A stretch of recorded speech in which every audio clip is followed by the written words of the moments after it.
স্ক্রিনে যে ছবিটা দেখতে পাচ্ছেন এখানে দুইটা দেশের আলাদা দুইটা ছবি রয়েছে। এই যে ছবিটা এটা হচ্ছে বাহিরের দেশের একটা বোম ডিসপোজ করার সময়কার ছবি, যেখানে আপনি দেখতে পাচ্ছেন যে বোম ডিসপোজ করতে আসছে সে প্রপার সেফটি মেনটেন করে আসছে, মানে একদম মাথা থেকে শুরু করে পা পর্যন্ত পুরোপুরি সেফটি মেনটেন করে সব ধরনের গিয়ার পরে তারপরে তিনি বোম ডিসপোজ করতে আসছে। আর এই ছবিটা হচ্ছে বাংলাদেশের বোম ডিসপোজ করার একটা ছবি, যে হচ্ছে বোম ডিসপোজ করতে আসছে বাট তার পুরো শরীরে 10%ও প্রোটেকশন তিনি নেয় নাই। এই ছবি দুইটাকে আপনি একটু ভালোভাবে লক্ষ্য করলে এই ডিফারেন্স গুলো আপনি দেখতে পাবেন, যে বাম পাশে যে ছবিটা বাইরের দেশে বোম ডিসপোজ করতে গেছে তার মাথা থেকে শুরু করে পা পর্যন্ত পুরো শরীর কিন্তু কভার করা আছে সেফটি গিয়ার দিয়ে। যেমন মাথায় তিনি একটা হেলমেট পরছে এবং হেলমেটের সাথে তার ফেস প্রোটেকশনের জন্য একটা ফেস গার্ড পর্যন্ত রয়েছে।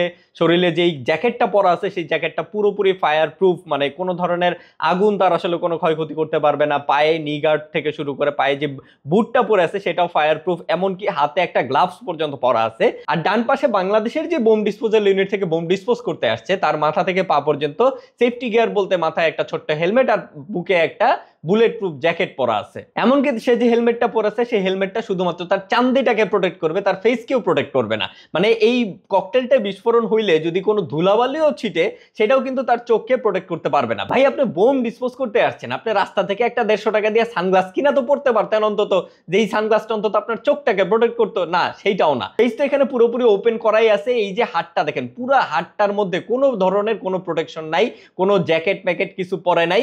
এইখানে যদি কোনো কারণে বোম এক্সপ্লোড হয় তার এই হাত তো উইরা যাবে ভাই। তার উপরে যেই হাত দিয়ে বোম ধরতেছে সেই হাতটাও পুরো খালি। দরকার হইলে আশেপাশের একটা বাইকার থেকে তার গ্লাভসটা খুলে নিয়েও তো তিনি পড়তে পারতেন। তারপরে যদি আপনি পায়ের দিকে আসেন, পায়ে হচ্ছে খুবই রেগুলার একটা জুতা পরা, যেই জুতা হচ্ছে তার এই বোম ডিসপোজালের সময় বোম যদি কোনো কারণে এক্সপ্লোড করে তার পায়ে কোনো ধরনের প্রোটেকশন দিবে না, মানে না আগুন থেকে না এক্সপ্লোড থেকে কোনো ধরনের কোনো প্রোটেকশন এই জুতা তারা দিবে না। তারপরে দেখেন তার যে ড্রেস, এই ড্রেস কিন্তু পুলিশের নরমাল একটা ড্রেস, মানে না কোনো নি গার্ড আছে না কোনো কিছু আছে, কোনো ধরনের ফায়ার প্রুফ বা কোনো ধরনের এক্সপ্লোড প্রুফ কোনো কিছু তিনি পরেন নাই। প্রোটেকশন বলতে তিনি মাথায় একটা হেলমেট পরছে যেটা তার মাথার চান্দিটাকে রক্ষা করবে এবং বুকে একটা বুলেট প্রুফ জ্যাকেট পরছে যেটা শুধুমাত্র তার বুকটাকে রক্ষা করবে। মানে ব্যাপারটা এমন, কোনো কারণে যদি বোম এক্সপ্লোড হয় শুধু তার মাথার চান্দি এবং বুকটা রক্ষা পাইলেই হইলো, বাকি সবকিছু উইরা গেলেও তার তেমন কোনো ক্ষয়ক্ষতি নাই। এখন আপনি বলতেই পারেন যে বাম পাশে যে বোম ডিসপোজ করতে আসছে সেটা খুবই হেভি এবং পাওয়ারফুল একটা বোম, এটা এক্সপ্লোড হইলে অনেক বেশি ক্ষয়ক্ষতি হবে। আর ডান পাশে যিনি বোম ডিসপোজ করতে আসছে, মানে বাংলাদেশের যিনি বোম ডিসপোজ করতে আসছে, সে একটা ককটেল ডিসপোজ করতেছে। এখন ভাই ককটেল বইলা এটারে কিন্তু আপনি এতটাও ছোট ভাবে দেখতে পারেন না,